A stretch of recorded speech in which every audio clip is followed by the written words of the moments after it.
This world is not what you think it is. Cue the programming. This world is not what you think it is. Go, go. Hello, this is Dave. Today I want to talk about what I consider to be the biggest lie of all. It's a subject I've been looking at for the last 6 months, and I've been pretty hesitant to talk about it because, it's a really controversial subject. Now, I stumbled across this completely by accident. I was researching something on a totally unrelated topic and happened to see an intriguing sounding video. So I clicked on it, but the subject was so preposterous that I was just about to turn it off when it happened to say something that piqued my interest. So I watched the video completely to the end. And by the end of it, I had questions. I had some serious questions. So I'm going to ask you to be open-minded about this. This is very, very controversial and difficult to get your head round. So just bear with this and keep an open mind. So, in order to determine the truth, I'm going to be using a few principles here. The first of which is the scientific method, something that the scientific community doesn't seem to use these days. But the scientific method is where a theory or opinion is put forward that matches what we observe. But if something comes along that contradicts those observations, then the theory must be discarded. The second principle is Occam's razor. That's quite simply, the simplest explanation tends to be the truth. The third principle I'm going to be using is from Sherlock Holmes. When the impossible has been eliminated, whatever is left, however improbable, must be the truth. I'm also going to have to accept a couple of things. The first of which is what I call the ant's perspective. If you imagine an ant walking across a runway and all of a sudden a jumbo jet lands next to it, the ant's probably going to say, "What the hell was that?" But there is no way that the ant can ever figure out what just happened to it. It's just beyond the ant's ability to comprehend. So we have to accept that there may be things that are way beyond the human mind's ability to comprehend. The other thing we have to accept is how easily our minds, once they've been programmed or given a world view, how easily those minds can be fooled.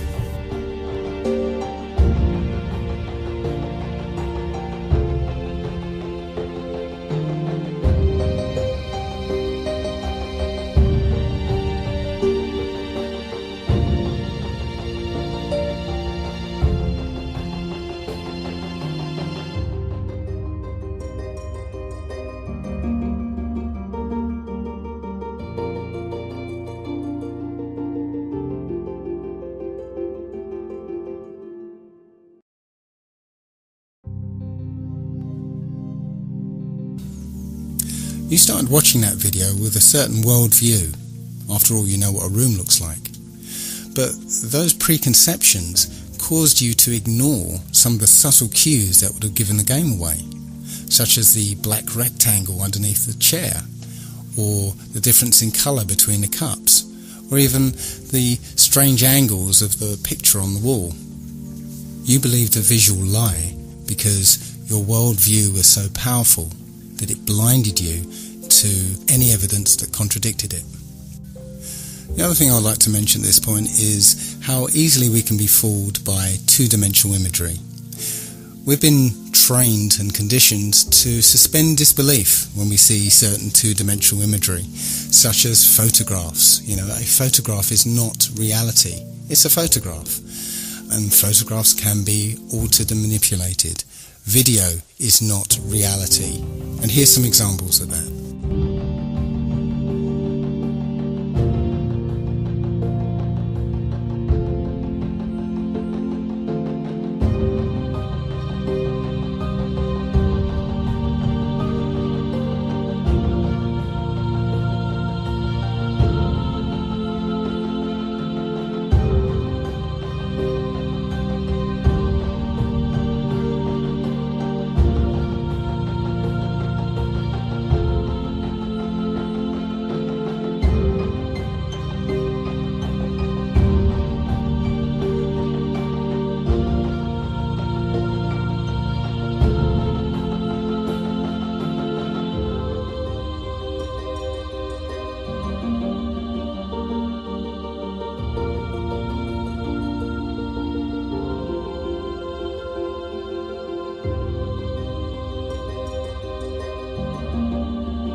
Point is, you can't automatically trust any two-dimensional imagery or media that's presented to you by the establishment. So let's get down to it then, shall we? This is apparently the truth of our world. We live on a spherical planet called Earth, spinning at 1,000 miles an hour on a 23.4 degree tilt. Now, I always thought it was 23.5 degrees, but as I researched into this, I found it was actually 23.4. That's 23.4 degrees away from vertical. Funnily enough, that leaves 66.6 degrees away from the horizontal. Interesting. So anyway, we're orbiting an ordinary star that is apparently 93 million miles away. The Sun itself is embedded in a galaxy of 100 billion stars, and that galaxy is one of trillions and trillions in an infinite and expanding void. And in the midst of that void, we are just an insignificant and unimportant microbe that arrived here by accident, that's crawling around on this speck of dust. Now, I know what you're thinking. Oh dear, he's turned into one of those flat earther people. But if you've ever discovered the truth behind all those things that have been labelled as conspiracy theories, you've been willing to set aside your preconceptions of the world to be able to accept a new and often terrifying version. This is no different, so please bear with me. The first thing that people will automatically say is, of course we live on a spherical Earth. We've got the photographic evidence, don't we? Well, strangely enough, when you try and search for a picture of Earth from space, you'll find surprisingly few of them. In fact, all of them, including this one, this is from NASA, it's called the Big Blue Marble. All of them are composites. NASA will freely admit to them being composite images or CGI or Photoshop. There's only one image that NASA will claim was shot from space, and it's this one. It's apparently shot from Apollo 17. But all of these images have problems. First of all, the scientist will tell you that because the Earth is spinning, centrifugal forces will force the equator to bulge out as it's spinning. So the Earth is more of an oblate spheroid. But, funnily enough, all the images from space, supposedly, are perfect spheres. Also, one thing I noticed is that the colours of continents and the sea itself, they're very vivid. Now, when you look at anything at a distance, maybe if you look at some hills at the distance of 3 or 4 miles, you'll see that the colours are kind of washed out somewhat because of the atmosphere. If you see mountains further off in the distance, the dark colours are washed out even more because of the influence of the atmosphere. So how can it be that you get these very vivid, striking colours through miles of atmosphere? I can't explain it. The other strange thing about this supposed shot of Earth from space is that the continents actually appear to match the Mercator map rather than the Peters projection map. Now, if you don't know the difference, here's a little video to explain it. Should we begin? Yes. Plain and simple, we'd like President Bartlett to aggressively support legislation that would make it mandatory for every public school in America to teach geography using the Peters projection map instead of the traditional Mercator. Give me $200 and it's done. Really? No. Why are we changing maps? Because, CJ, the Mercator projection has fostered European imperialist attitudes for centuries and created an ethnic bias against the Third World. Really? The German cartographer, Mercator, originally designed this map in 1569 as a navigational tool for European sailors. The map enlarges areas at the poles to create straight lines of constant bearing or geographic direction. So it makes it easier to cross an ocean. But Yes. it distorts the relative size of nations and continents. Are you saying the map is wrong?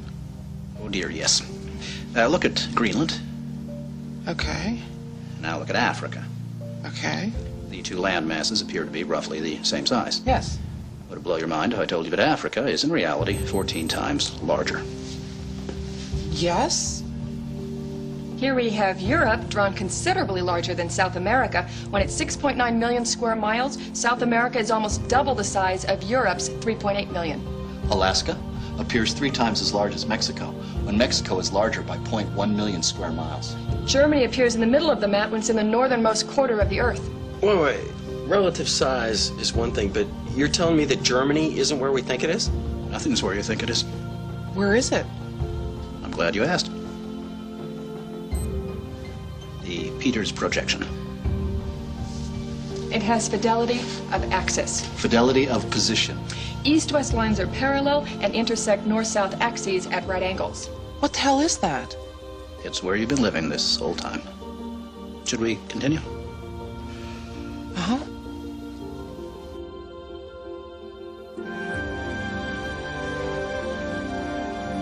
So, you're probably wondering what all of this has to do with social equality. No, I'm wondering where France really is. Guys, we want to thank you very much for coming in. Hang on, we're gonna finish this. Okay. What do maps have to do with social equality, you ask? She asked.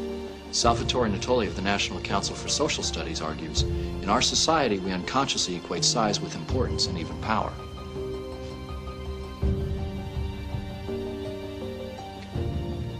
I'm going to check in on Tubman. Go. These guys find Brigadoon on that map. You'll call me, right? Probably not. Okay. When third world countries are misrepresented, they're likely to be valued less. When Mercator maps exaggerate the importance of Western civilization, when the top of the map is given to the Northern Hemisphere, and the bottom is given to the Southern, then people will tend to adopt top and bottom attitudes. But wait, where else could you put the Northern Hemisphere but on the top? On the bottom. How? Like this. Yeah, but you can't do that. Why not? Because it's freaking me out. So the Mercator map was designed as a navigational aid, but the Peters projection map is a more accurate rendering of what the continents look like. So why then do all the images of Earth from space show the Mercator map? I guess that's because that's what we're used to. Even the one image that's claimed to be an actual photograph of Earth from space is called into question, simply because of a film that was released accidentally by NASA of Apollo 11 faking the very first picture of Earth from space. So let's have a look at that video. An old reel received by mistake.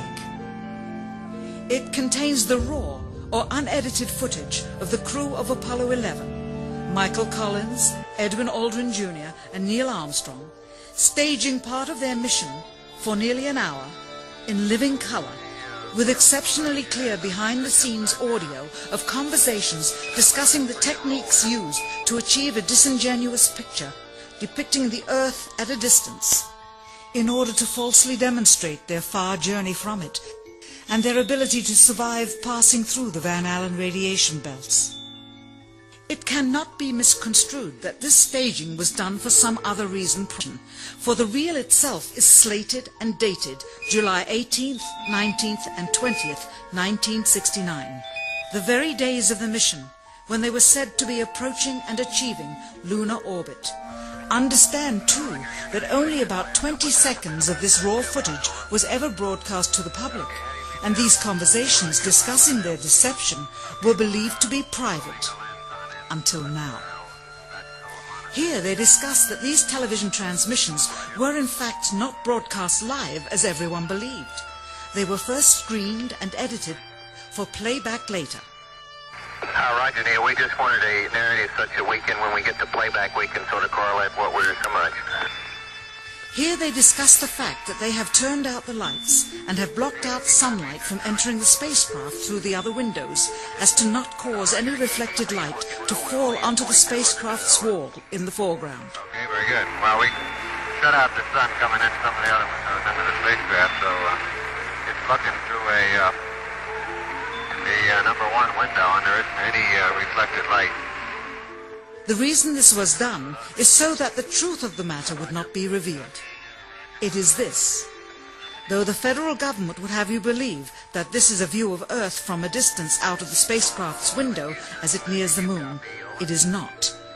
What they have ingeniously done is placed the camera at the back of the spacecraft and centered the lens on a circular window in the foreground, outside of which it is completely filled with the Earth in low orbit. The circumference of the window then appears to be the diameter of the Earth at a distance, with the darkened walls of the spacecraft appearing to be the blackness of space around it. That is why they wanted the interior dark and blocked out the sun from any other windows. Here you can see the extruded window, probably 2 inches thick at the bottom. This is because the Earth's shine is coming in at a downward angle. It also causes the Earth to appear to be an irregularly shaped circle, for you are seeing the outside of the window at the bottom and the inside of the window at the top, which together form 2 different sized halves of a circle. Subsequently, this take was never used. As they perfected the shot, a crescent-shaped piece of black material was inset slightly into the window to create the illusion of the Earth's terminator line dividing night and day. It is uncannily convincing. During this segment, intended to be edited and played back later for the worldwide television audience, dated July 18, 1969, Neil Armstrong condemns himself as he states that he is 130,000 miles out, or halfway to the moon, as the NASA flight log also states on this date, when he is in reality in low Earth orbit of a few hundred miles. Roger, Houston, Apollo 11. Calling in from about 130,000 miles out. Here, during another segment, also intended to air after review, Neil Armstrong falsely explains to the viewers how the shot is attained by putting the camera's lens to the window's glass, as it would have to be if they were the claimed distance away from the Earth. We only have one window that has a view of the Earth, and it's filled up with the TV camera. If the window was completely filled up with a TV camera, as he stated, then an astronaut's arm would not be able to get between the camera and the window, as it obviously does here in this outtake. South America becomes invisible just off beyond the Terminator or inside the shadow. You can also notice how the astronaut operating the camera reacted to the mistake by attempting to pan away from it. Blue gas. See white bands of major cloud formations across the Earth. And This is a segment that they believed wasn't even being recorded, much less suitable for broadcast, for the lens was being zoomed out and the scene was being changed to that of an interior of the astronauts at work, and apparently the stop button popped back up on the recorder without notice. Here is the diffused work light that they used to see camera controls, but not throw light onto the spacecraft's wall. Here they remove part of the crescent insert.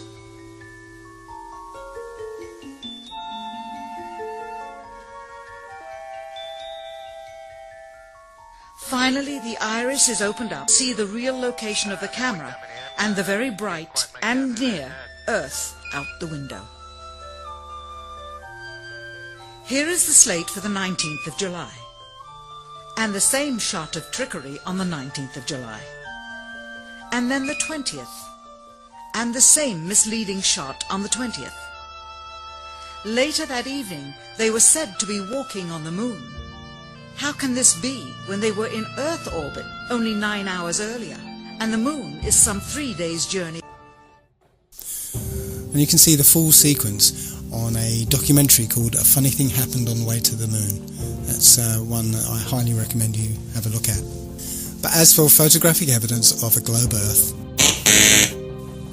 nope, it doesn't exist. Now let's take a look at Earth's supposed curvature. Many people point to Felix Baumgartner's recent record-breaking freefall jump and point to this picture in particular. It clearly shows a curvature of the Earth, but let's take a closer look at it. Well, it's quite obvious that a fisheye lens is used here. If you look at the shape of the capsule itself, those are usually built with fairly straight lines, and you can see the lines are very curved on the edge of this capsule. He took off from New Mexico, and the surface of the Earth looks like, well, it's one big large landmass, and that's New Mexico. I didn't realise that New Mexico took up so much of the Earth. It's clearly a fisheye lens. We know intuitively, if we stand on a beach with a panoramic view, that the sea is flat. It's flat at sea level, it's flat from the top of Mount Everest, it's flat from over 20 miles high. I got this image from another YouTuber. I can't remember the guy's name, but he's the one who goes, "Where is the curvature? Where?" But it's a picture of the New York City skyline from over 40 miles away. He says it's 60 miles away, but I measured it on Google Earth, it's 40 miles away. The reason I added this one is because I used to live halfway between Bear Mountain and New York City, and from North Route 17 I was clearly able to see the New York City skyline from about 20 miles away. From 40 miles away, the New York City skyline should have been about 1,000 feet below the horizon. And that neatly leads me into the horizon problem. No matter where you are above the surface of the Earth, the horizon always rises to your eye level. Doesn't matter if you're standing on a beach, or up a hill, or in a plane at 35,000 feet, the horizon is always at eye level. Well, that would be impossible on a spherical Earth, because the Earth would curve away from you, and so it would always appear below you. As on this diagram, the expected horizon would be below you, but that's not what you see. When you look out of the plane window, you always see the horizon at eye level. And it doesn't matter how big you make the Earth below the plane, the horizon would always appear below you. In 240 BC, a Jesuit named Eratosthenes, my apologies to any ancient Greeks among you, he calculated the Earth's circumference. He did that by planting a stick in the ground at midday so that the sunlight, being directly overhead, would cast no shadow. Simultaneously, about 400 miles away, somebody else planted the stick in the same way and found that the sunlight cast a shadow. So by taking a shadow length and knowing the distance between the sticks, you could theoretically work out the circumference of the Earth. Take note that this method requires that the sun be a long way away so that the light coming from the sun is all parallel. Just keep that in the back of your mind, because we'll come back to this later. However, it turns out that you'd get exactly the same results on a flat Earth if the sun were only 3,100 miles away and 34 miles across.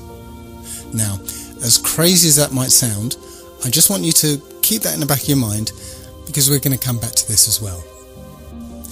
Perhaps the most famous experiment to disprove the idea of a curvature was performed by Samuel Rowbotham in the late 1800s. The Old Bedford Levels experiment was performed on a canal in Cambridgeshire, which is perfectly straight for 6 miles. What Rowbotham did was put a telescope 6 inches above the water at one end of the canal and had a friend row a boat to the other. The boat had a flag on it, and Rowbotham was able to see the boat and the flag along the entire length of the journey. Now, if the Earth were curved, the boat should have been 16 feet below the horizon at the other end of the canal. Plenty of other such proofs exist concerning landmarks that can be seen much further away than the curvature of the Earth would allow. The most notable would be the Notre Dame Antwerp spire, which stands about 403 feet high and 468 feet above sea level, but sea captains are able to see the spire with a telescope from an amazing 241 kilometres away. If the Earth were a globe, then the spire would be actually a whole mile below the horizon. The Earth has a curvature? I don't think so. So let's take a look now at the idea that the Earth is spinning. Our common sense intuition tells us that the Earth is motionless. We have senses that detect changes in velocity. Why is it then, if you've, say, always lived in England, where the velocity of the Earth there is something around, I think it's 700 miles an hour, and you get on a plane and fly down to the equator, where it's actually spinning at over 1,000 miles an hour, why is it that you don't feel dizzy and notice the change in velocity? Well, we'll ignore that. There are many theories that supposedly show that the Earth is spinning. But I want to concentrate on one such theory, which is that the motion of the stars prove that the Earth is spinning. This theory proposes that the stars are static, fixed and unchanging, and it's the Earth that's spinning around at 1,000 miles an hour, and that the axis of spin is pointing at a particular star called Polaris, the pole star. So, from an observer on the Earth, it appears that the stars are spinning around the star Polaris. Now, Polaris is something like 2 quadrillion miles away, and as far as we know, the polar axis has always pointed at Polaris. So, the first obvious question is, if the Earth is wobbling on its axis and moving around the Sun, and also being dragged along with the rest of the solar system, how can it remain perfectly aligned with a star that's 2 quadrillion miles away? Well, we'll put that aside for the moment and just concentrate on the motion of the stars. If you were to set up a camera pointing at Polaris in the night sky and leave it on a long exposure, you'd get a pattern of star trails around Polaris, supposedly reflecting the 1,000 mile an hour spin of the Earth. But wait a minute, isn't the Earth orbiting the Sun at 67,000 miles an hour? And come to think of it, isn't the Sun moving through the galaxy at 600,000 miles an hour? Then why is it the only motion we see is the slowest one, when the orbit around the Sun is 67 times faster than the supposed spin of the Earth, and the motion of the Sun, dragging the solar system behind it, is 600 times faster than the spinning of the Earth? Something doesn't add up. The point is, you wouldn't see these perfectly circular star trails. If you took into account all the other relative motions, you just wouldn't see these perfect circles. Where is the motion? Where? The simplest answer is the Earth isn't spinning or orbiting or being dragged. The Earth is fixed, and it's the stars that are moving.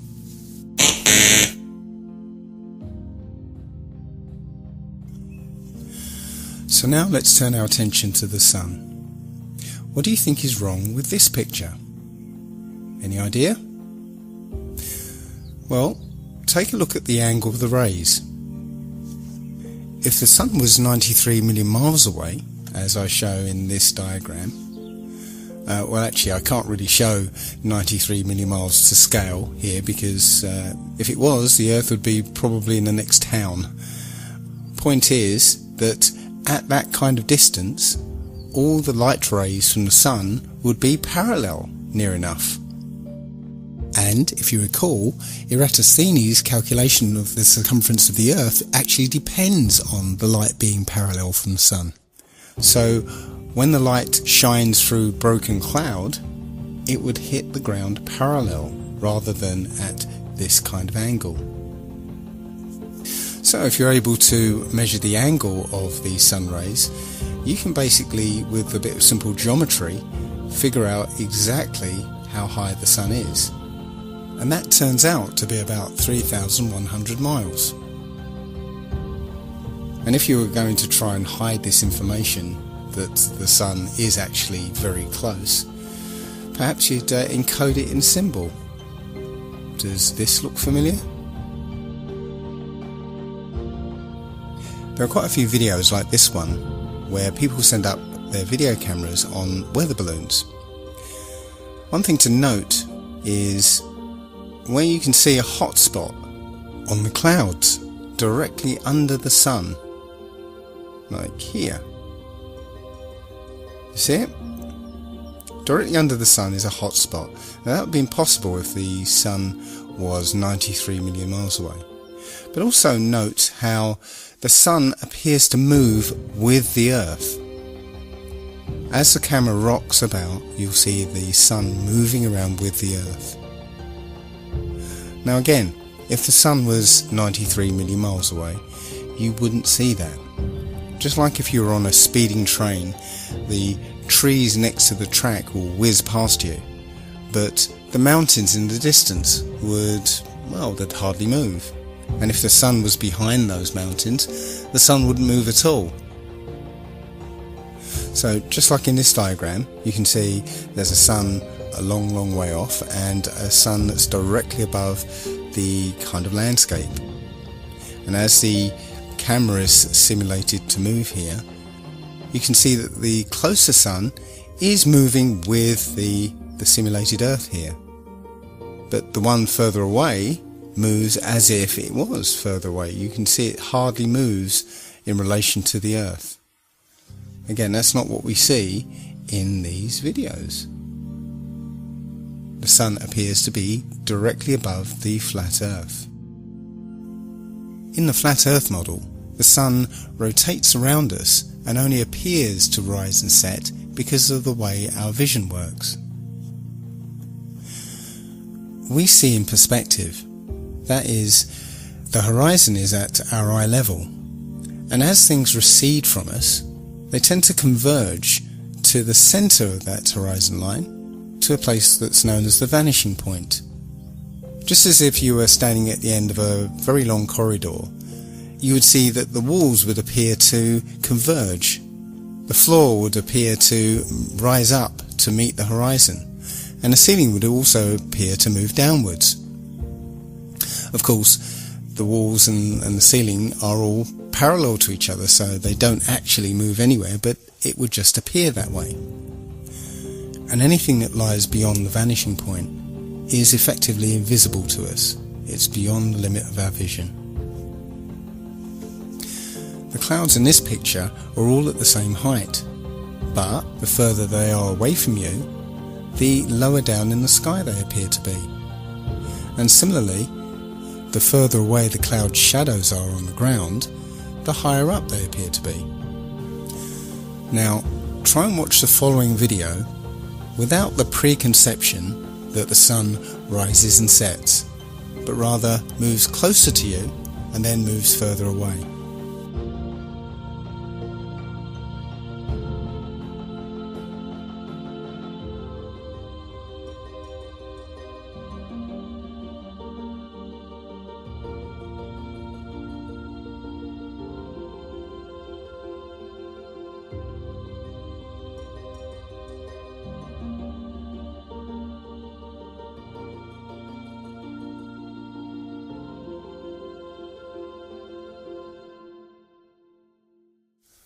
I'm afraid I can no longer take the idea that the sun is 93 million miles away very seriously at all.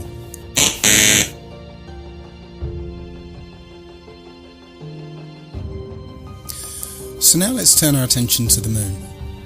Many of us have seen the moon appear full at various times throughout the day, as in this picture. But how can that happen? If you're standing at point C, then it's the middle of the night. Full moon, no problem. And if you're standing at point A, it's early in the morning. Certainly if you stare back at the moon in the night sky, then yes, you can see a full moon. But if you're standing at point B, which is midday, that is, the sun is directly overhead, then there isn't anywhere that the moon can be that will allow you to see it as full, because the sun will be illuminating the side of the moon that is facing away from you. So the best you'll be able to see is a sliver of the moon. Think about it next time you see the full moon during the day. Every month the moon goes through 8 distinct phases. Always the same 8, always the same order. Supposedly because of a relationship between the position of the moon relative to the position of the Earth and the Sun. So let's say it's December, and throughout the month we see the normal 8 phases of the moon. But what happens when it's June and the Earth is supposedly on the other side of the Sun? Shouldn't the phases be reversed? That's not what we see. We see the same 8 phases in the same order. We are told that the moon is also spherical, but when we look at the moon, it seems to be lit uniformly over its entire surface. But if it was a sphere reflecting the sun, then that curved surface would display a highlight, and then that light would drop off as it went round the surface. But that's not what we see. The entire moon is lit uniformly. The quality of the light from the moon is completely different from the sun's light. The sun's light is hot, and it's shifted towards the yellow part of the spectrum, whereas the light from the moon is cold and more silvery. Heat is essentially infrared light. So in order for the moon to absorb the heat from the sun and not reflect it, it would have to be a deep green colour to absorb the infrared. So unless the moon is made out of green cheese, it is not reflecting the sun's light. It appears that the moon is not a sphere and it's not reflecting the sun. It is self-luminous. Also, we should be able to see a slightly different view of the moon depending on where on the globe Earth we happen to be. But this is not what we see. It doesn't matter where we are on Earth, we always seem to see the same view of the moon. Now, my friend Nolan pointed out that this is obviously a very exaggerated picture. The moon is supposedly 30 Earth diameters away from the Earth itself. But even so, that difference in position should give you a slight difference from point A to point B. But again, that's not what we see. So apparently the moon is 238,000 miles away. But if you just put that aside for a second and just look at the moon, perhaps you'll notice this. In this example, only the clouds close to the moon are lit up, not the clouds further away. That indicates that the moon is much, much closer than we've been told. Because if the moon were 238,000 miles away, then all the clouds should be illuminated, not just the ones closest to it. And here's an example of a schoolboy mistake. This is a famous picture from Apollo 8, which is entitled Earthrise. It was taken from above the moon's surface, looking back at the Earth. The only problem is, the Earth appears the same size as the moon appears from the Earth. But the Earth is 4 times the size of the moon. So it should have looked like this. Somebody screwed up. Now, there will be some people who still think we went to the moon. I can't believe that there are still people who think that 1969 technology went over 400,000 miles, managed to navigate to the moon using computers that were orders of magnitude less powerful than the first iPhone, passing through the immensely hazardous Van Allen radiation belts, which, by the way, NASA cannot figure out how to get through today, somehow landed on the moon, spent a delightful few days planting flags, playing golf, riding around on dune buggies, and then took off, or rather levitated off the lunar surface, only briefly nipping back to pick up the person operating the camera, and returned safely. And not just once, but 7 times.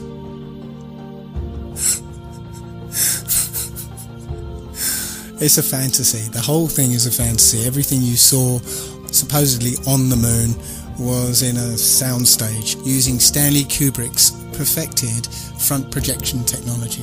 And I'm not going to spend much time. There's plenty of evidence to show that it was completely faked. It was complete fantasy.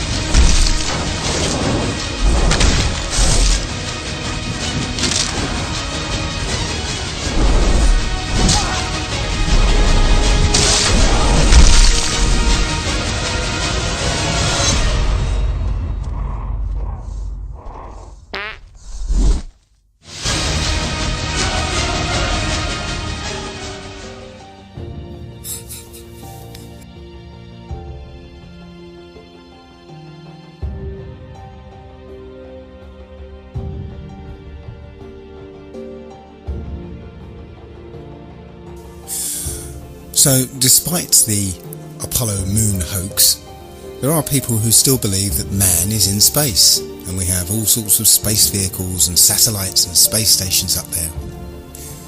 It's time to have a look at the space shuttle. So, let's take a look at a typical shuttle launch. T-minus 17 seconds and countdown. 15, 12, 11, 10, 9, 8, 7, 6, start, 2, 1, boost ignition, and liftoff of the Space Shuttle Discovery, returning to the space station, paving the way for future missions beyond.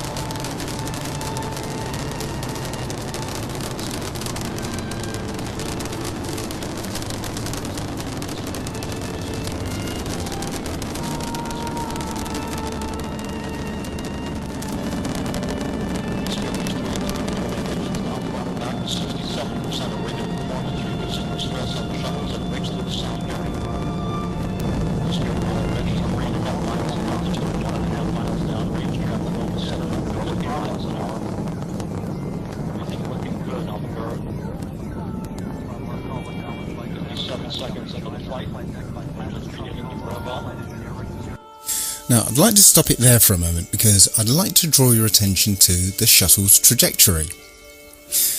Now, as a kid, I often wondered why it was that all rockets and space shuttle launches, they never ever went straight up. They always curved off to one side. Now, I remember being told at the time that it's because the Earth is spinning and the rocket is actually still going straight up, but from our point of view, we're just spinning away from it, so it looks curved. Well, you can't have it both ways. If that's the case, then when we jump into the air, we should land about a kilometre to the west. So you can't have it both ways. The quickest way into orbit would be straight up. Going horizontal would be the long way round. Let's continue.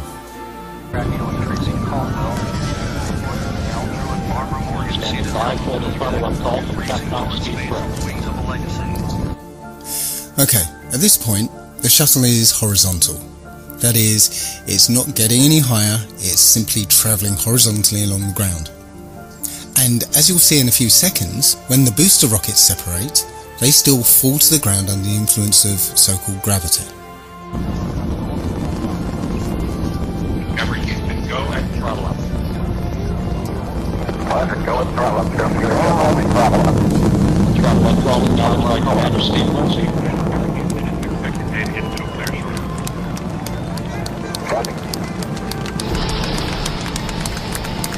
Solid rocket booster separation confirmed. Guidance now converging. Discovery's onboard computers commanding the main engine nozzles to swivel, aiming the shuttle for its precise target in space for main engine cutoff. Okay, you sound good.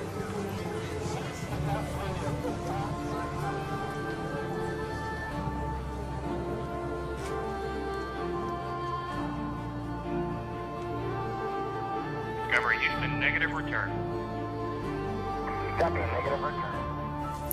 So, ground-based video ends there. Not because the shuttle's too high, but because it's too far away, downrange. As I said, it's travelling horizontally at this point. So what's missing is what they call MECO, main engine cutoff. That means the shuttle no longer has any power behind it whatsoever. But after MECO is the external tank separation. As you can see from this diagram, when the tank separates, it falls back to Earth. So what's stopping the space shuttle following the same exact trajectory? Between main engine cutoff and this ohms burn, the space shuttle should follow the exact same trajectory as the external tank. But it magically does not, and conveniently there's no video cameras to show exactly what happens. The point here is that at external tank separation, both the shuttle and the external tank are subject to this so-called force of gravity.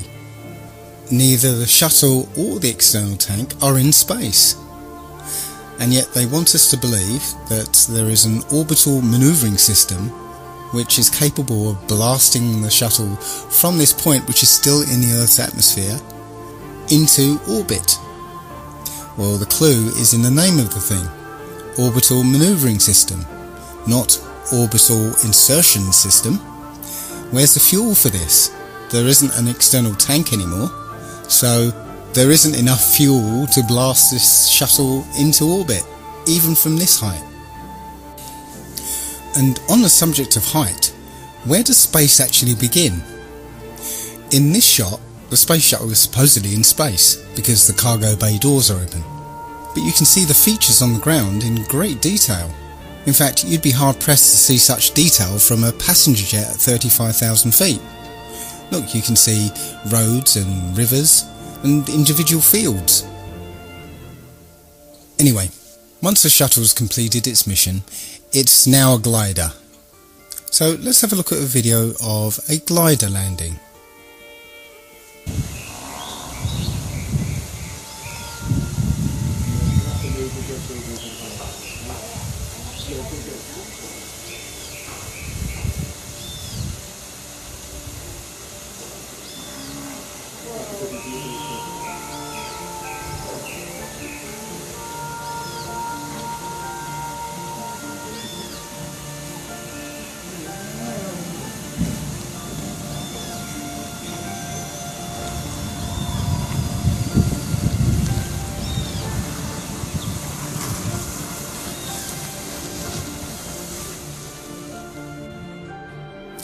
Now let's take a look at NASA's glider landing, and pay particular attention to the sound of non-existent jet engines powering down after landing. Unlocked.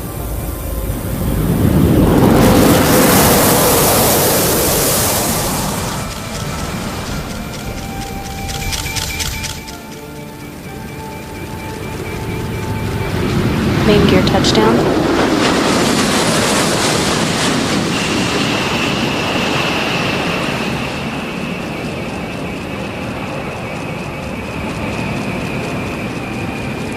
Nose gear touchdown.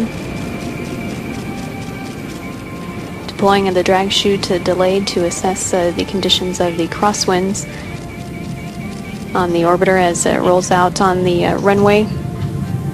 15 at the Kennedy Space Center, wrapping up a nearly 5.3 million mile mission. Endeavour returning the first educator mission specialist Barbara Morgan to Earth to begin the next step in her journey to inspire future generations to explore, learn, and build a better future.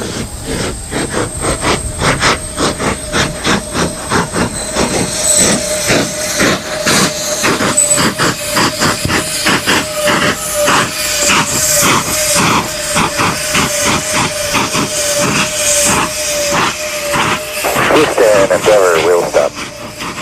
Roger, wheel stop, Endeavour. Undoubtedly, the nice woman from NASA, employed to state the bleeding obvious, is there to distract you from the fact that it's a bloody jet plane, tarted up to look like a space shuttle. It's not a glider at all. You can clearly hear the jet engines powering down. When you look at the back of the space shuttle, you can see two odd-shaped pods. These are supposedly the orbital manoeuvring system. On the front of these pods are two odd-shaped holes. Why would a rocket engine need some kind of air intake? Wouldn't it be dangerous to put such air intakes on the back of a shuttle, which on takeoff is going over 10,000 miles an hour? Wouldn't they just rip right off? Very strange. No, these holes are precisely what you'd have if you wanted to hide an air intake to a jet engine. So here's a conspiracy theory. If I was on the receiving end of upwards of 200 billion of taxpayers' money, perhaps this is what I would do. I'd spend a few million on some of what they call hero models. Space shuttle mock-ups that look the part, have lots of flashing lights and computer screens and stuff, but are not flyable. They'll end up collecting dust in museums anyway. Then I would have a few mock-ups that I would fly into space, but really would basically fly out of sight and ditch in the sea, getting destroyed in the process. Then I would spend a few million, perhaps even $1 billion, let's give the taxpayers their money's worth. Perhaps I'll spend $1 billion or so on developing a plane that looks like the space shuttle. There you go, job done. No refunds. So let's change the launch profile of the space shuttle for my new classified one. We have a remote controlled, full-size mock-up, basically nothing inside, just an empty shell. That's flown up on remote control, on essentially a big firework. Everything acts as normal, the booster rockets detach as normal, but when we get to the external tank separation, that doesn't actually happen. What actually happens is the tank and the shuttle fall back to Earth, where they ditch in the sea and get destroyed in the process. After the mission's complete, a space shuttle plane takes off from an undisclosed location and lands at an Air Force base in front of the TV cameras. Simple. Don't be ridiculous, Dave. You couldn't fake something like that. There'd be too many people involved, and the truth is bound to get out. Blam, blam, blam, blam, blam. The best example of space shuttle fakery is the Challenger disaster. In 1986, the shuttle Challenger exploded about 74 seconds after takeoff, killing all 7 astronauts inside. Or did it? It turns out that 6 of the 7 are still alive and kicking today. Ellison Onizuka claims to be his identical twin brother Claude. Yeah, I've got an identical twin brother Claude too. The Challenger pilot Mickey Smith hasn't even bothered changing his name. He's now Professor Michael J. Smith of University of Wisconsin. Now, Krista McAuliffe was a bit of a sneaky one. She was the Challenger payload specialist, quite famous for being a teacher. It turns out during her astronaut days she was using her middle name, Krista, and now she goes by her first name, Sharon, and she's a Syracuse law professor. The Challenger commander, Francis Richard Scobie, is now Dick Scobie, which sounds like a rather unpleasant disease, CEO of Cows in Trees Limited. Judith Resnick, the Challenger mission specialist, again hasn't even bothered changing her name. She's a professor at Yale Law. And finally, Ronald McNair, another Challenger mission specialist, claims to be his identical twin brother, Carl McNair. What are the odds? And now we come to the imaginings of this man here. Arthur C. Clarke, Freemason and science fiction writer, came up with the concept of the telecommunications satellite.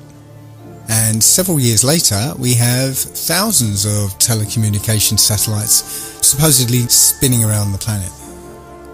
Again though, strangely enough, if you try and look for images of communication satellites, despite the fact that there are thousands of these things up there, you don't actually find a photograph of them. Just lots and lots of CGI photoshopped images. The problem is that satellites inhabit a region of the upper atmosphere known as the thermosphere. It gets its name because the temperatures up there reach something in the order of 2,500 degrees centigrade. This is a source of some confusion. Although Wikipedia says that it reaches such high temperatures, it also says, paradoxically, that you wouldn't actually feel the heat because there's not enough air molecules up there to heat you up. Yeah, right. Doesn't quite work like that. The vacuum of space is actually a perfect insulator, which is why we use a vacuum barrier in thermos flasks. The heat from the inside cannot be conducted or convected to the outside. The sun's radiation does not actually heat space up. As I said, the vacuum is a perfect insulator. The sun's radiation traverses space until it hits some object. And when it does, that object absorbs the heat and the temperature rises and keeps rising. And without an atmosphere to conduct or convect the heat away, the temperature will rise up to and over 2,500 degrees. So the Hubble telescope, for instance, would look something like this. All the satellites and the Space Shuttle and the International Space Station, they would all be molten slabs of metal spinning around in orbit. But let's put that aside for a moment. There are supposedly between 25,000 and 50,000 satellites in orbit. But let's have a look at some videos supposedly from the International Space Station.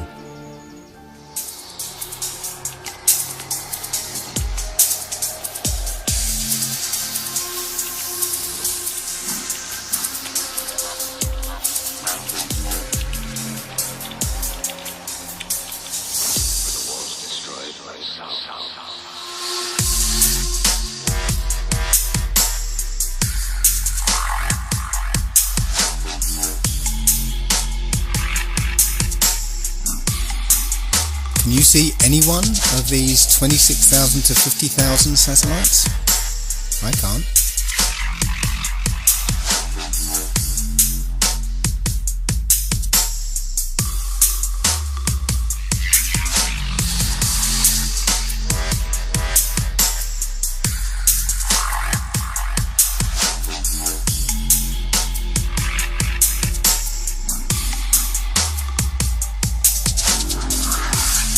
Commands a substantial view over the Earth's surface, and yet you don't see a single satellite. Now, I do accept that you can look up into the night sky and see what we're told are satellites. I've done it myself. I've seen bright lights moving across the sky, but I have no idea what those things are. In this video, you can see several large bright objects. However, none of them appear on any satellite tracking applications. When you look up at a jet airliner flying at 35,000 feet, you can only see it as a small dot. So how is it if something the size of a jumbo jet is rendered as a small dot at about 5 to 7 miles up, that you can see a satellite which is the size of between a car and a school bus at 100 miles away? You just wouldn't see it. At about this point, somebody's bound to say, what about the global positioning system? How would that work without satellites? Well, as it happens, the technology has actually been around since World War II. There are actually two systems, one called LORAN and another called DECA. Those were navigation systems based on radio triangulation. Now, the GPS systems that we're used to now are basically the same systems, just improved with a new computer interface. Similarly, the international telephone traffic that's supposedly handled by satellites are handled by undersea fibre optic cables. Shortwave radio can also span large distances and also be bounced off the ionosphere. So, in the absence of any hard physical evidence, I submit that satellites are just a work of fiction and another way that NASA and the US military managed to con the American public out of billions of dollars. So let's turn our attention to the International Space Station. This is one of those occasions where we can't really trust two-dimensional media, because all we have is images and video that supposedly prove that there's an International Space Station up there and it's been manned since 1999. One of the most visible indications that there are people up in space inside the International Space Station is that they're in zero gravity. However, NASA has an aircraft known as the Vomit Comet, and when this aircraft takes a certain flight path, the people inside feel weightlessness.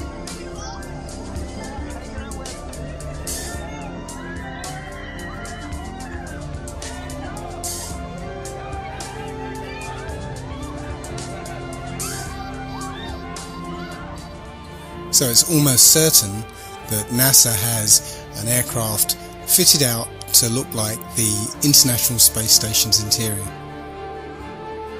Now take a look at this. Hello, Katie. Notice how suddenly as she starts to wave, she floats out of control.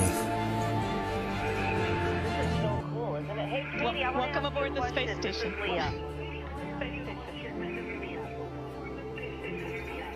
Look at this. Wow. The same thing happens here. As the plane starts its zero-G dive, the people start to spontaneously float upwards. The other problem with this technique is that this aircraft can only simulate zero gravity in 45-second to a minute bursts. So NASA employs many little tricks here to simulate weightlessness. None of their footage is live, it's all pre-recorded and edited, so plenty of scope there to use some of the cinematic tricks that we're used to, like harnesses and wires that are edited out later with CGI. But here we can see one of the tricks they use to maintain continuity between periods of weightlessness. Take a look at this woman's hair. Doesn't it look a bit strange to you? Look how it seems to spring back into place. We're led to believe that this is an effect of weightlessness, that the hair will just sort of float around, but it doesn't quite seem natural, does it? Here's video from the Vomit Comet again. Watch the way this woman's hair flows as she moves.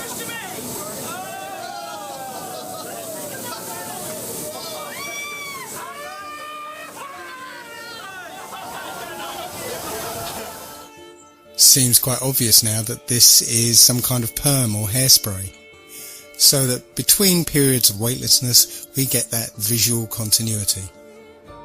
Now there are plenty of examples of these gravitational anomalies, but I'm not going to spend too much time on it. I just wanted to show that all these things that you can see from NASA can be simulated and CGI'd up for your benefit.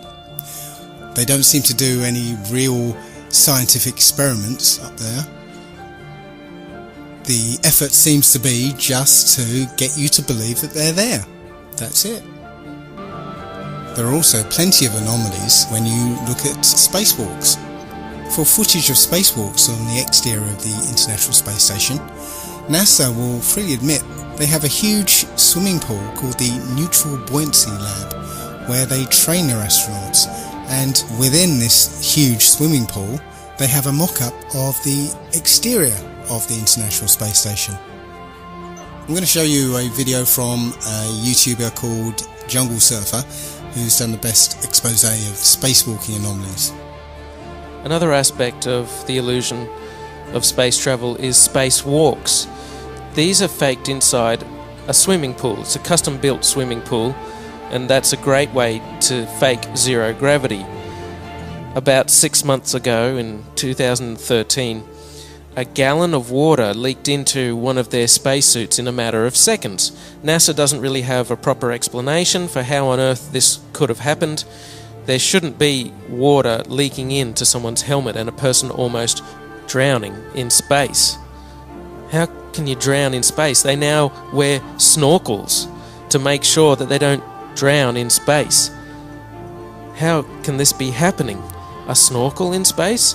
There could be some water in the porous plate sublimator. When they were on the moon, they supposedly had about a gallon of water, but that cooling system is supposed to be well away from their head. There really is no sane explanation for why a gallon of water would leak into someone's spacesuit, unless you realize the whole thing is faked inside a swimming pool. In this scene, you can see the Chinese spacewalk, and you can see a bubble coming up from the guy's suit. How do you have a bubble in space? Space is supposed to be a vacuum, not a swimming pool. But it's obviously just a swimming pool filled with water.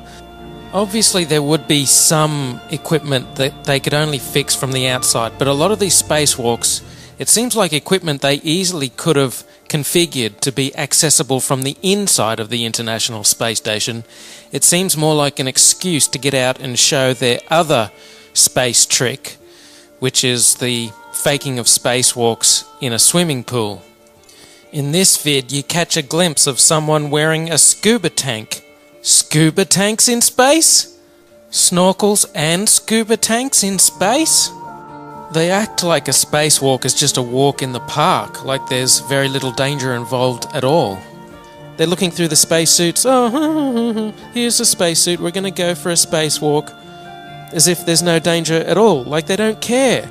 They don't care.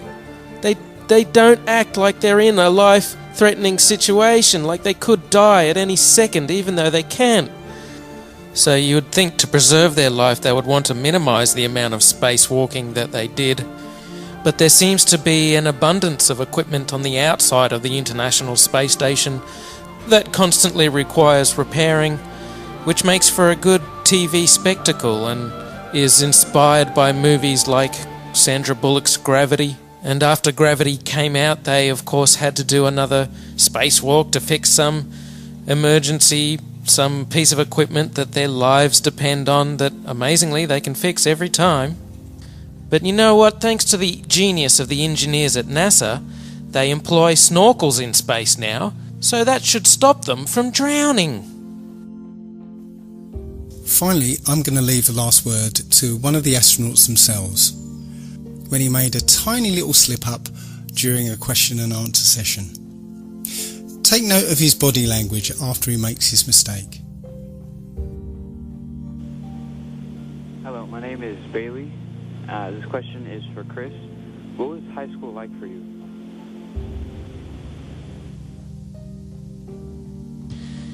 Well, it was the 1980s, so the music was different, the hairstyle was different, the clothes we wore were different than today, but probably in 5 or 10 years it'll be the same.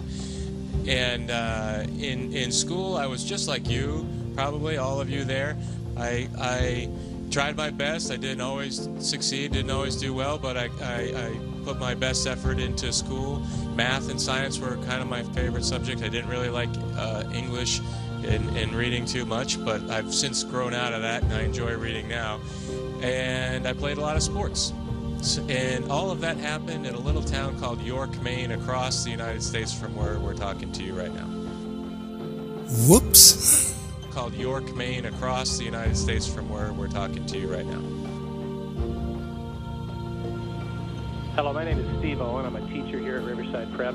I'd like to ask you about the stress associated with the long periods in the space station. I'd like to ask Karen, what is the training that you get to cope with that stress and related psychological issues?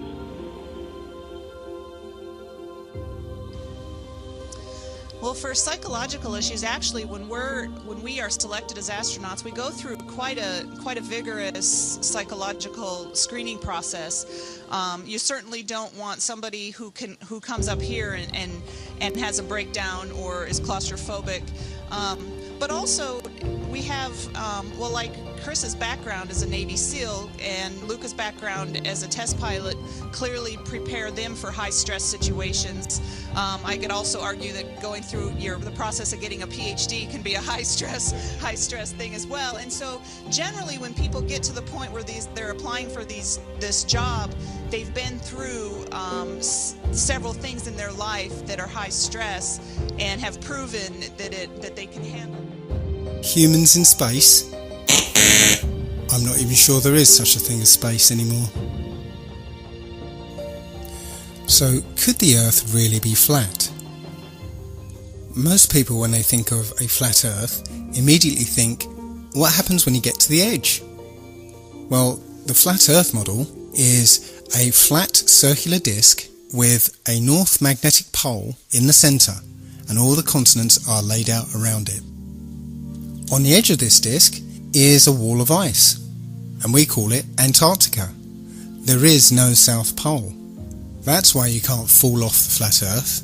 The wall of ice keeps the oceans in and stops you from reaching the edge. Strangely enough, the only other place that this model is used is in the United Nations logo. Looks like they know something that we don't. As you can see on the UN logo, the flat Earth map is overlaid with a grid. And that grid divides the Earth into 33 sections. And also, there's no Antarctica on this map. It's almost as if that grid were like bars, like a cell, locking us away from Antarctica, which is precisely what they're doing. The United Nations countries are all signatories to the Antarctica Treaty, which basically bans anybody from going to Antarctica. And if there's any absolute proof of either the globe Earth or the flat one, then I believe the answers would be in Antarctica. But before we examine Antarctica, I'd like to take a look at flights in the Southern Hemisphere. The crux of this issue is the lack of direct flights in the Southern Hemisphere. I took a look at some of these flights and particularly focused on flights from Cape Town to Auckland, New Zealand. Generally, flights in the Southern Hemisphere tend to be indirect with one or more connections and lengthy layovers. Such is the case with this one from Cape Town to Auckland. This flight came out around about 37 hours with a connecting flight in Dubai. Now if you look on a map, Cape Town to Auckland is a straight shot across the Indian Ocean, 7,310 miles. That should take about 12 hours. But in this case, we're taking thousands of miles north to Dubai, then back down south to Melbourne, and then across to Auckland. It doesn't make any sense. Until, that is, you look at it on the flat Earth model. Now you can see it's a straight line from Cape Town to Dubai to Melbourne, and the distance is more like 16,000 miles. So the total journey time of 37 hours is there to hide the fact that your actual flight time is 26 hours rather than 11 or 12. Now, I did find one direct flight operated by Qantas, but who knows, the flight was 14 hours long, but does that flight actually exist? I don't know. Short of booking that flight and flying it, I wouldn't know. But it strikes me that you could advertise such a flight, price it beyond the reach of most people, and cancel it for anybody who does take it. But that's just speculation.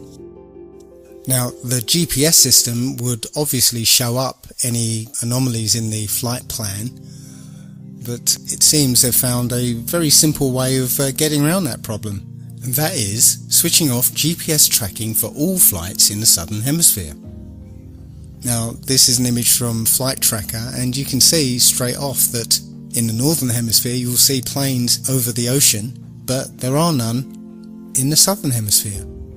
Now, I spent some time looking at it on flighttracker.com, and I actually verified this information, but I couldn't capture the data on my computer. So here's a video of planes disappearing and reappearing off the tracking systems. So hey guys, I'm on planefinder.net. I'm tracking airplanes in the Southern Hemisphere, trying to do some research to verify or debunk this flat Earth guy. And what he said is that airplanes disappear in the South Atlantic near the, in the Southern Hemisphere when they fly over oceans. And it's true. I was tracking a British Airways flight from Buenos Aires to London, and I was tracking, and then it disappeared. And then I clicked on this plane right here, Qatar. See how the flight path, like when you click on the plane, the flight path appears or disappears, right? So I clicked on this plane looking for my British Airways flight, and I found this flight, and look, see how the flight path just starts in the middle of nowhere right here? His flight path starts in the middle of nowhere. That's because what they do with flights in the Southern Hemisphere is they disappear them. They turn off the GPS over the ocean, and then they reappear the flights about an hour before landing. And that's exactly what the Flat Earth guy said they do.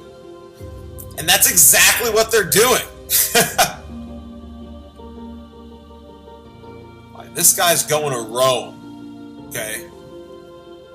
So this is a pretty good flight to track because he's going all the way to Europe. So I just clicked on this flight, same thing. This guy, we should have saw him before when we were tracking the other plane and when we were tracking this plane that's heading to Rome.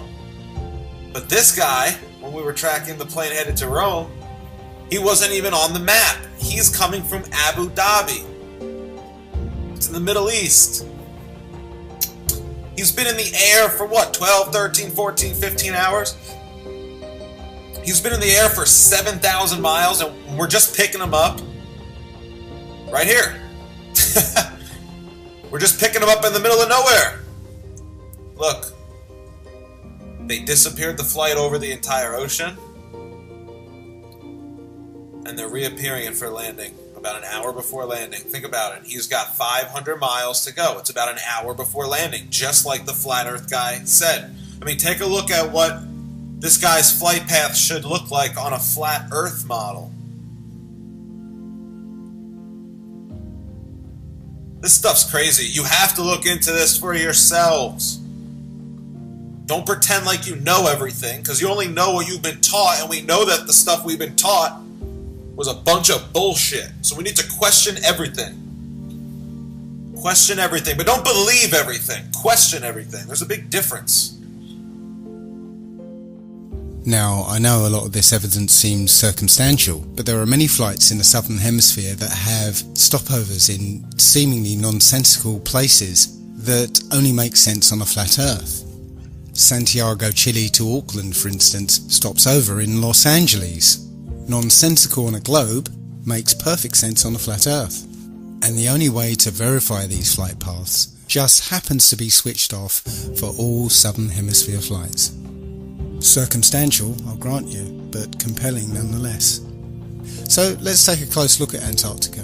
The first thing you'd encounter when you reached Antarctica would be a 200-foot wall of ice, followed by 300 miles of Antarctic desert.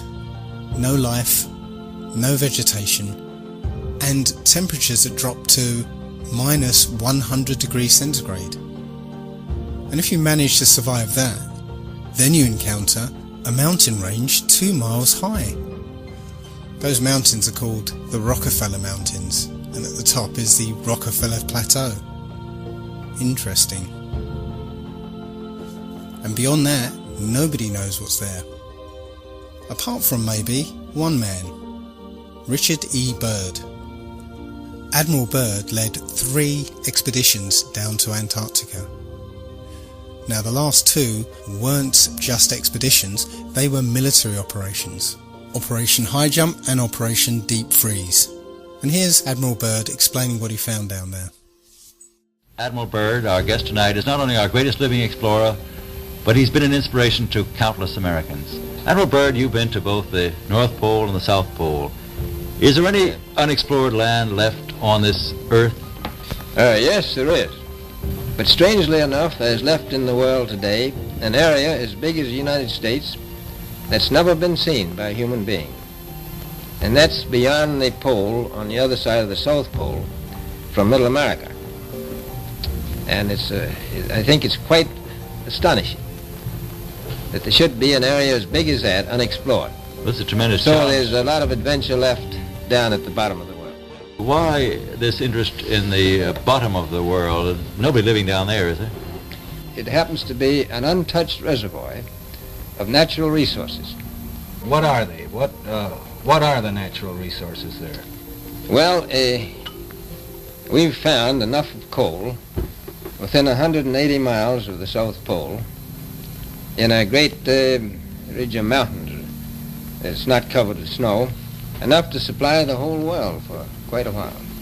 Well, that's the coal. Now, there's evidence of many other minerals. We are pretty sure there's oil. Now, that coal shows the bottom of the world. Now, by far the coldest spot in the world. Where that coal is gets 100 below zero in the winter. Well, it was once tropical. So we think there's oil there, and there's evidence, probably uranium there. As I said, it's the most peaceful place in the world, but I don't think it will be for long because of this intense interest on the part of other nations and this nation. So I'm willing to say to you that there will be a number of expeditions that will follow, I think, year after year. Immediately after Admiral Byrd's last expedition, the Antarctic Treaty was signed and nobody was allowed to go there. Bearing in mind, all the mineral resources, unlimited coal, unlimited oil, uranium, and an entire continent the size of North America lying unexplored. Now, we're talking about countries who burn down rainforests without batting an eyelid, or put up drilling rigs at the merest sniff of oil, or destroy pristine countrysides to build fracking wells. Do you think for one moment any of these countries or corporations will leave all that untapped wealth unexploited? Something doesn't ring true. Now, I don't know for sure that we live on a flat earth, but I do know that we're not clinging onto the surface of a ball. And now let's look at the how and why. How have they managed to pull this off? Well, indoctrination since childhood. There's pretty much a globe in every classroom, and it's just a given that the world is a sphere. Even our language reflects it. Global finance and around the globe.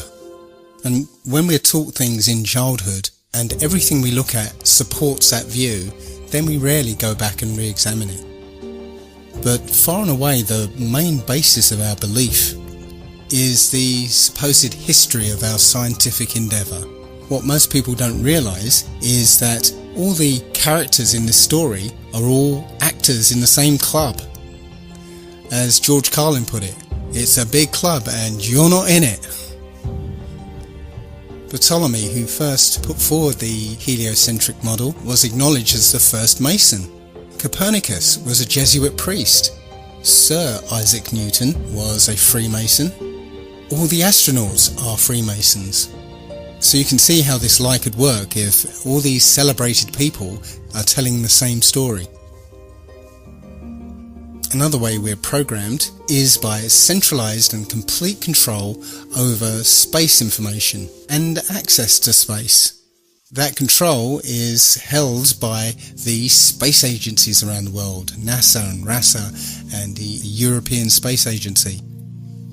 It turns out that NASA is essentially composed of Nazis. Look up Operation Paperclip. NASA was actually formed from Nazi scientists transplanted to America after the war.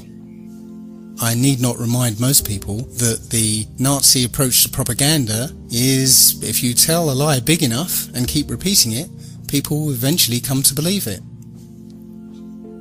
And finally, we've had decades of programming through entertainment media, over 100 years of science fiction books and stories and television programs and films. I must admit to being a science fiction fan myself. I grew up watching Star Trek, Star Wars, Babylon 5, Battlestar Galactica, watching films like 2001, 2010. I truly believed that our future lay in space. I saw an exciting future for mankind, moon bases, Mars bases, interstellar travel. But now I sincerely doubt there is any such thing as space.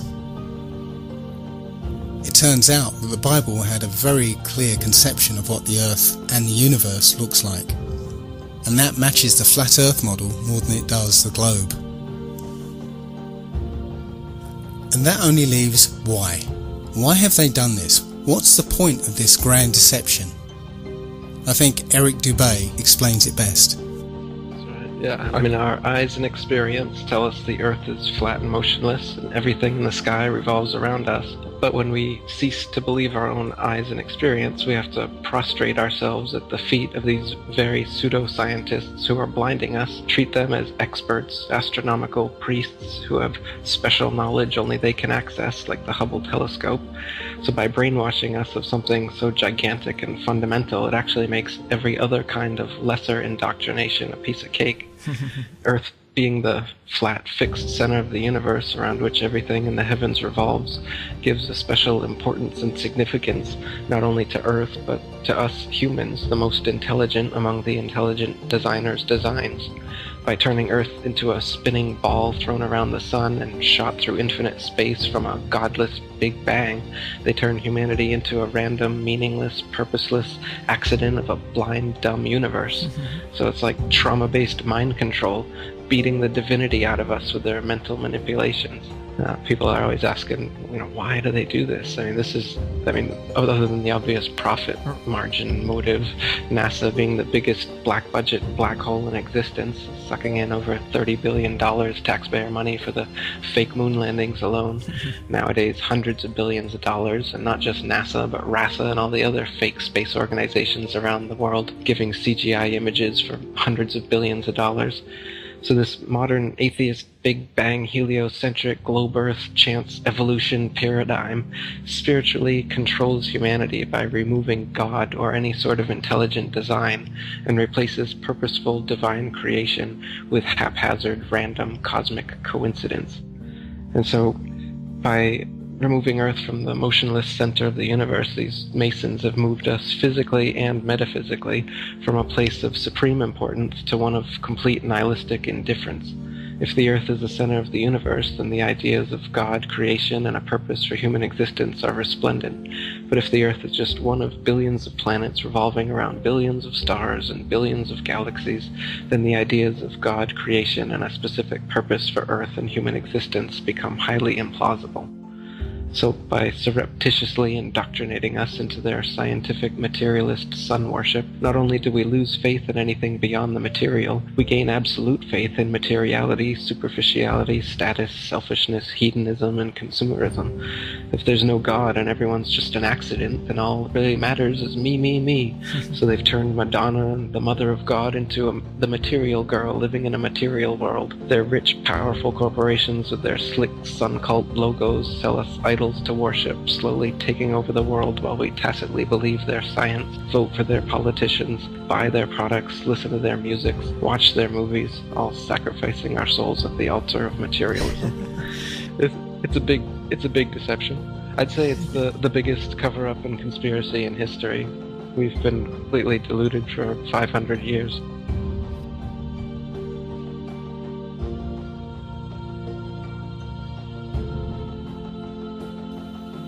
So there you have it. There are a great many other points I could have raised, and I've barely scratched the surface. But if any of these points are true, then we have to abandon the model we've accepted thus far. Now, I don't know for sure that the Earth is flat, but I've seen enough evidence to make me strongly feel that that is the case. And moreover, my spidey sense, my intuition, tells me that this is true. I don't know what's beyond Antarctica. It could be a dome, it could be an infinite flat plane. It could even be just more Earth. More Earth than we realise, just as Admiral Byrd found. There are many who think that ultimately this is unimportant and just a distraction.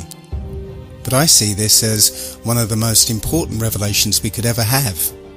If this is the case, if this flat Earth is our universe, then it elevates man and this Earth to supreme importance, where every life, human or otherwise, is significant and sacred.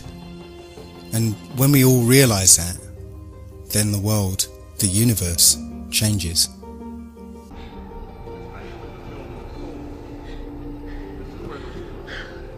Wake up. Wake up, wake up, wake up.